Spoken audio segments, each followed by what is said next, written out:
I'm from New York. I've taken them to Buddhist monastery in the past, but they have never been able to communicate with a monk because they do not speak English. And I just would like them to have a chance to talk to a Buddhist monk in English so that I hope they would become Buddhist one day. It's my wish. Depends on their Kamma. Yes, and if you can just have some conversation with them, if it is okay with you. I know this is not about asking a meditation question, but if you would kindly speak to my sons, I would greatly appreciate it. Thank you. Yes, do you know that I teach 4 classes for kids in English? I do not know. And I came to see your account all of them are about 2 days ago. All of them are Burmese. All of them are English-speaking Burmese, how can I join, non-speaking or how can I children. join for them? Yes, I think you need to ask our Metta meditation volunteer for my Viber number, and then I will connect you to the group that you appreciate. So then we have to discuss which times are suitable for you, and then you can join the class that is comfortable for you, and then the children can attend. We have class today. We have classes always Saturday, Sunday, although those are different times than in the US sometimes. So we have to discuss and find the best option. All right, that would be great. I'm so grateful. Let me introduce. This is Alex. Say hello. Hello. Nice to meet you, Alex. Robert, they're twins. Hello. Okay, nice to see you, Robert. Very good. How old are you, Robert and Alex? Good. Nice to see you too. How old are you? 10. You're 10. Okay. Right, Alex, how old are you? 10, because we're twins. Yeah, I understand they're twins. So then we have 2 classes for children 6 to 10, and then we have 2 classes, yes, and then we have another 2 classes 11 and above. So when are you going to have 11th birthday, Alex? Like June. In June? Okay, so that's far away. So I suggest that you join our preteen class, and then as soon as you are 11, you can join the higher class if you want. It will depend on your time and on your mom, and you will see if you like. All right. I'm ashamed to say that they don't know much. I try to explain, but it's difficult to translate what I understand in Burmese into English. So I'm not, I guess, very good. These are difficult concepts. I force them to pray every night. So right now, the way they are praying is because if they pray, I'm happy. So that's the main reason they are praying. Otherwise, I do not think they know beyond that what's the value. Yes, I teach my students that if their parents say that they pray, then the students have to correct their parents, because in Buddhism we do not pray, we recite. So that's what makes us so different from the other religions, that we do not pray, we recite. So you are reciting or reminding yourself of the Buddha's teachings. That's very accurate, and it is very much appreciated by the Buddhist community in the West. As soon as a Buddhist says that they pray, then even the Buddhists in the West don't understand what's going on. Why do you say you pray? Buddhists don't pray, right? When you pray, you basically ask the God creator to fulfill your wishes, such as to be healthy or to have a lot of money and so on. So that's the meaning of the word pray. In Buddhism, we do not pray to God, and we do not expect God to give us money or health or something like that. Instead, in Buddhism, we recite the Buddha's teachings to remind ourselves of what is good, and to discourage ourselves from doing what is bad. Good is that what will bring us happiness as the consequence of the actions, And bad is that what will bring us suffering, what will bring us pain and sadness in the future as the consequence of the actions. So good brings nice things, and the bad brings bad things. So instead of having a God who decides whether this bad action will bring you suffering or not, or whether this good action will bring you happiness or not, in Buddhism we have Dhamma. Dhamma is the law of the world. That's how the world works. And there is no discussion with Dhamma. You can never persuade Dhamma to forgive you your sins or your bad deeds. No, Dhamma will just work the way it does, regardless whether you ask it for help or not. But you are fully in charge of your actions. And that's the teachings of Buddhism. In Christianity, if you do evil, then actually it's the Satan, it's the devil who did it. But it's in you, so you have to be punished. So you are not responsible for the evil, but you are the one who has to be punished. And in Christianity, if you do good things, still the God creator can decide that this is not enough and he can put you to hell. So this is not what we believe in Buddhism. In Buddhism, we believe that everything is fair. It is maybe too fair. Sometimes it's not comfortable how fair it is. Everything bad that we do will bring us the consequence. Everything good that we do will bring us the consequence. Consequence is the result. That is the reward for what we did. And we get exactly as much as everyone else. Based on those circumstances, everyone gets exactly the same reward, the same punishment for what they do. So it's 100% fair. This is extremely important for us in Buddhism, because as soon as you see that every one of us gets exactly the same reward and exactly the same punishment, then there is no need for you to punish others. As soon as you realize that everyone has to suffer and has to enjoy equally, then there is no need for you to add to it. You do not have to add punishment to others, because you know that they will get their punishment anyway, whether you help it or not. But when you give the punishment, then you actually did a bad deed, and for the punishment that was unnecessary, you will suffer. So we never help anyone by punishment. Everyone will be punished the way they have to be. Nobody needs to punish them. The law of the world will just make it. Those who killed, they will be killed in a catastrophe, in a flood, in fire, or by poisoning themselves, or by falling from a mountain or something. They will happen to die through the power of their bad deed anyway. They will, if they stole, they will be poor, regardless whether someone makes them poor. If they told a lie, then they will have very bad mouth, very bad smell, and people will not believe them. And so on. There is also the concept of hell and heaven, but we can put them aside for a while and see the experience that we have in this world ourselves, so that we can understand better what's going on. On the other hand, just like if you punish someone, although you, because even though you do not have to punish anyone, so if you punish anyone, then you yourself cause yourself suffering in the future, because you did a bad deed and that will come back. Now, with the good deeds, if you help someone, it's the same thing. You actually do not have to help anyone. You do not have to help anyone.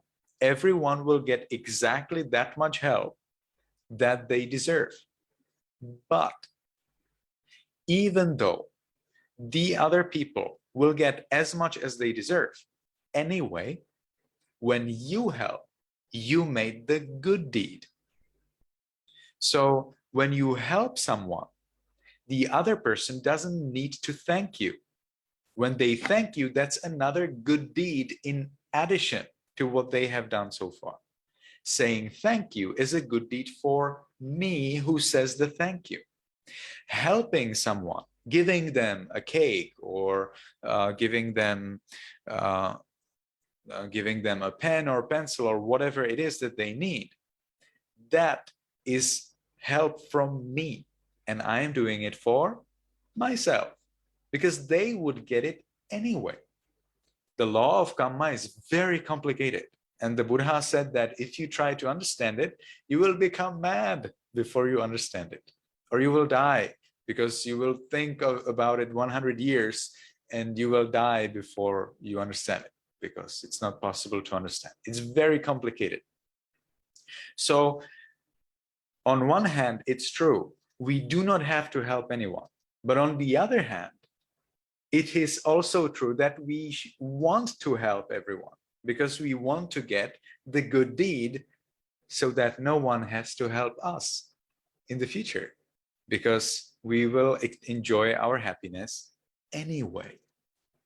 So in Buddhism, we consider two kinds of treasures, two kinds of wealth. One is the wealth that you can see, you can touch, you can feel, you can hear. That's the wealth, like money or cars, houses, whatever you want. That's one kind of wealth. But then there is another kind of health. There's the potential wealth. And that potential wealth is much more powerful. With potential wealth, which you gain by good deeds. So you give someone something, or you follow the precepts, so you do not kill even though everybody else would kill, you do not steal even though everybody would steal, you do not tell lies even though everybody else in that situation would tell a lie, but you do not tell a lie. You do not drink alcohol even though everybody else in that situation would drink alcohol. When you avoid breaking those rules, when you avoid jealousy and envy and hatred and greed, when you are able to give, to support another person with that what they need, and with that what you have and can give it to them, then that is very powerful, and that creates a potential wealth, not a real wealth. Potential wealth is something like money saved in a bank. You don't have the money, it's there in the bank. But if you need, you can take them and buy what you need. And that's the thing. That's the good Kamma. We call it the good Kamma. As soon as you have a lot of good Kamma, then you are very wealthy. People who have a lot of good Kamma, they are very happy.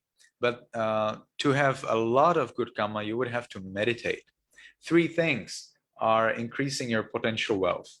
That is generosity, giving, then morality, following the rules, and finally meditation. These 3 things are necessary to increase your potential wealth.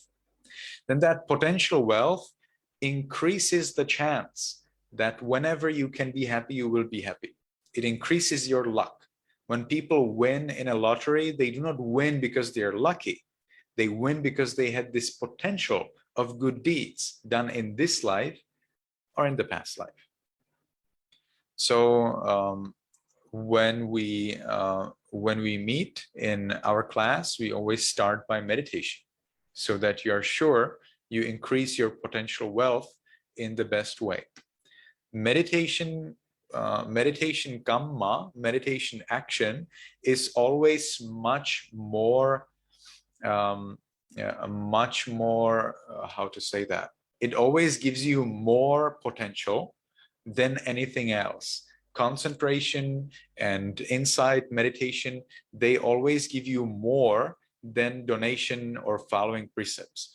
But by donating, by following precepts, you gain the power and the ability to meditate. So the more you increase your potential wealth, the more power you have to increase it even more, even faster. So you accelerate the amount of wealth that you amass as you gain it in the potential world. Then how do you move it from the potential to the real world? That's a little bit difficult, because the potential wealth is not obvious. That means we cannot see it. And sometimes when we have potential evil, then whatever is the potential pain, let's call it potential pain, then that sometimes is stronger than potential wealth. So then potential pain can overcome the potential wealth, and therefore we suffer even though we do good deeds. So in Buddhism, we take everything on chances, on probabilities. It's a lot of mathematics. The more you increase the probability for wealth, for happiness, for health, for success, the less powerful will be the probability for pain. We increase probability for happiness by good deeds. We increase probability for suffering by bad deeds. All life, all existence is only about probabilities. Nothing is sure except death. Death is the only thing that's sure in life. Nothing else is sure. So there is this Buddhist teachings. Okay, so life is like this. You can decide. Do you want to increase probability for happiness, or do you want to increase probability for suffering? Your good deeds will increase probability for happiness. Your bad deeds will increase probability for suffering. Now, what about if you don't like this? I don't like it. I don't like it because it's not fair. It's not fair. This whole game is not fair. So I will be doing good deeds. I will be generous, following precepts. I will meditate, and then that will increase my probability. But if I did something wrong in my past life, then that pain potential may overcome this wealth potential, and I may suffer anyway. So that's not fair. So I would be doing good deeds. I would be helping everyone. I would not enjoy myself in sensual pleasures. I would not be greedy, not be angry. I would be always patient. Anyone can harm me. Who cares? I am patient. I'm not angry with anyone. And then I would suffer. I would be poor. The probability is low, but it is there. And I don't like it. And the Buddha also didn't like that. So the Buddha came up with a way how to get free from this problem. This is a problem because it's not sure. Hey, I want to be sure that if I do good things, then I will be happy, right? But there is no such certainty. So the Buddha came up and he says, you know what? There is a way out. There is a way out. This is not a fair play. This is not a fair play. This is a very unfair game. So there is a way out of this game. And death is not the way out of this game.